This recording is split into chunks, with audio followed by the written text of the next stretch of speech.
Everything's gold now. Look at this room. It's all gold. The press secretary called it the golden office for the golden age, which is quite a spin. And for such an anti-DEI kind of guy, you wouldn't think he'd have the same taste as Liberace, but he does.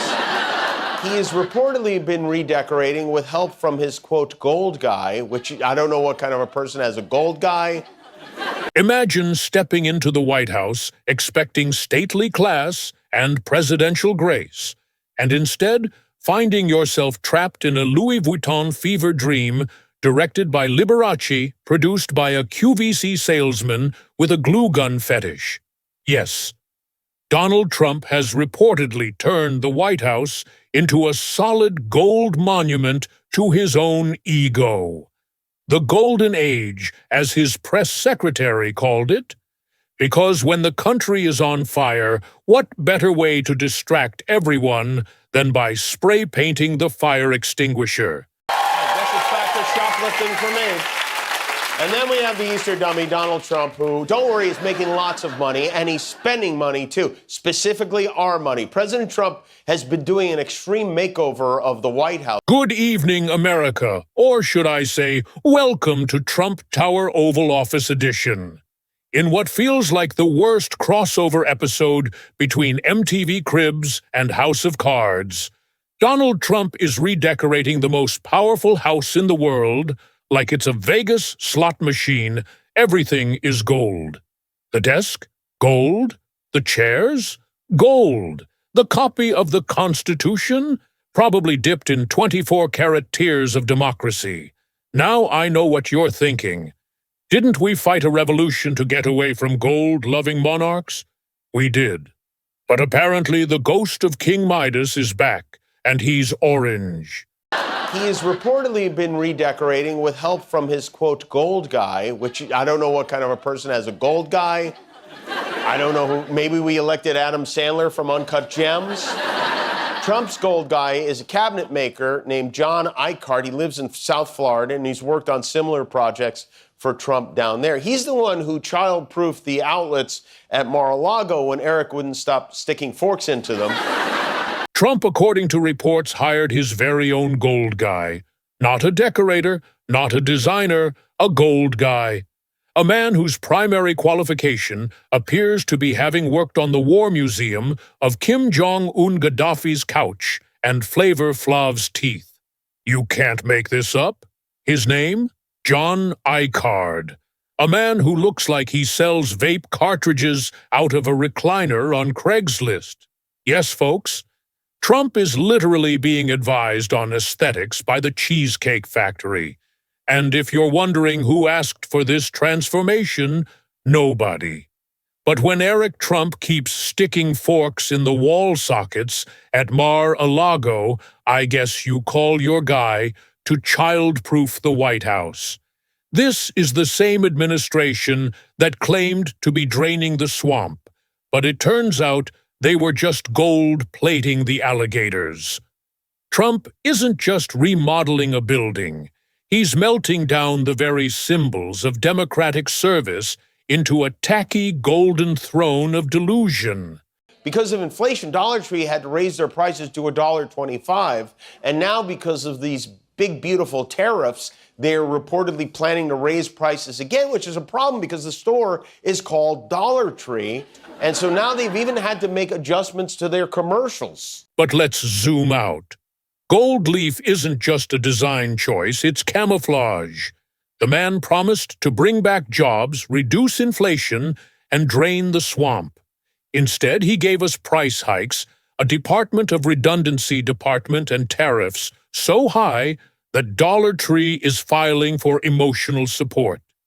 Yes, the legendary Dollar Tree is now testing the waters as the $20 plantation, because nothing screams economic stability like watching a price tag climb faster than your hope can drop.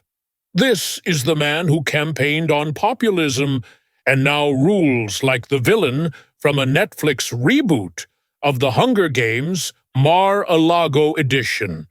And about those Epstein files he promised to declassify, still waiting. According to the FBI, they're working around the clock to unredact documents that were already redacted, then unredacted, then redacted again.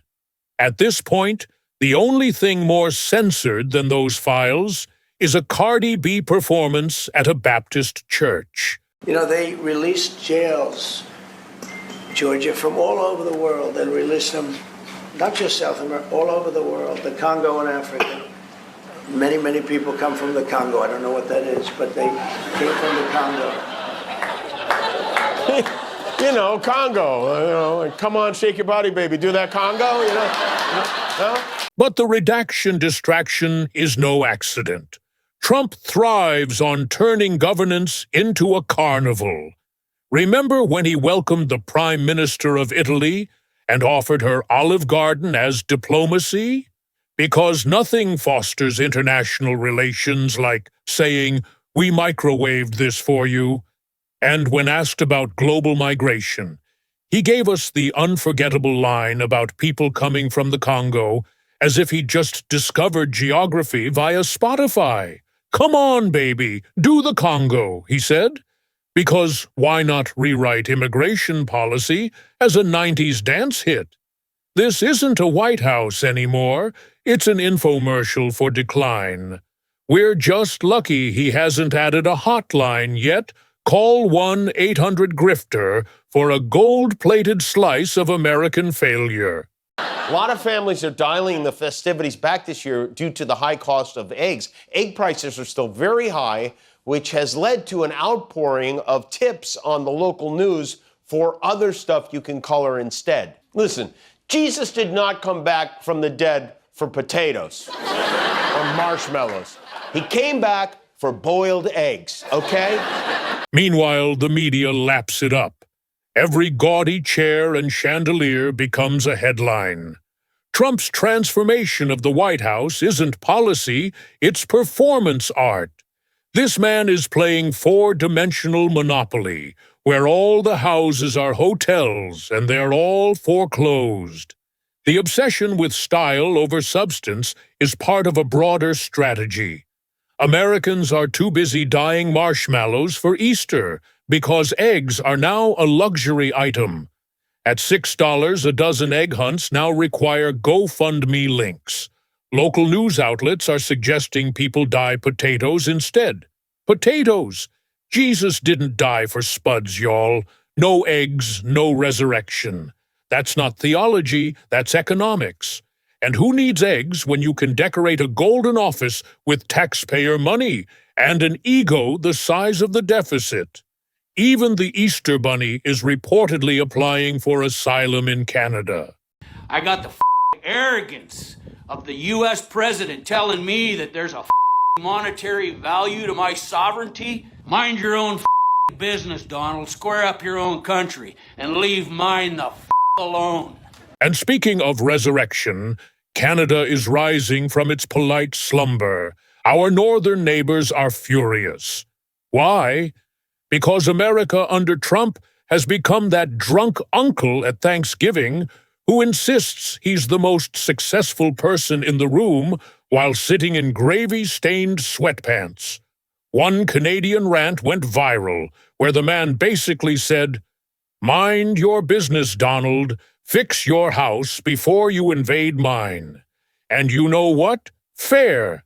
The U.S. tourism numbers are down. International goodwill is evaporating like Trump University diplomas. And Canada is over it. They're creating hashtags like #PuckOff and uploading angry golf course fights. You know you've pushed Canada too far when even they start throwing punches. Even Canadian moose are reportedly showing signs of stress, and geese have been seen migrating aggressively. We have reached a point where American politics are actively contributing to cross-border animal trauma. Some pretty remarkable news from astronomers at the University of Cambridge who have located a planet which they believe may be showing signs of life. The planet, they're calling it K2-18b. They named it after one of Elon Musk's kids.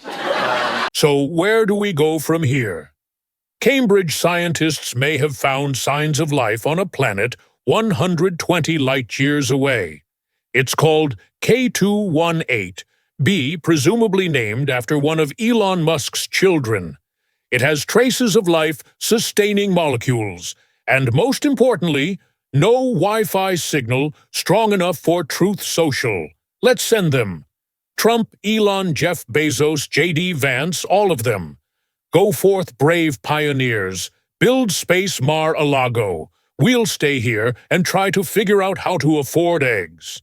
This could be the greatest achievement of the Trump administration, convincing the richest people in America to voluntarily launch themselves into deep space. That's not a policy win, that's crowd control. Trump's new golden lair isn't a palace, it's a panic room with better lighting. It's the physical manifestation of his denial. If I make it shiny enough, maybe no one will see the cracks. But the cracks are the point. This is a presidency that rebranded dysfunction as luxury.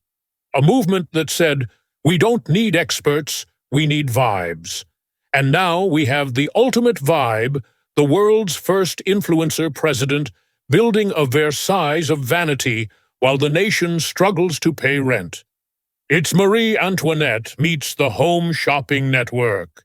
So here we are, a golden White House, a gilded distraction, a nation drowning in Peeps-flavored chaos. Trump is redecorating like Nero fiddled while Rome burned, only this time the fiddle is solid gold and autographed by Kid Rock. But hey, maybe this is all part of the plan. Maybe Trump thinks if he covers everything in gold, no one will notice the rust. But we do, Donald. We do. Trump turned the White House into a gold-plated fever dream proof that you can polish a turd if you dip it in 24-karat denial. Good night, America. And remember, if it glitters in D.C., it's probably not governance, it's just Trump decorating the apocalypse.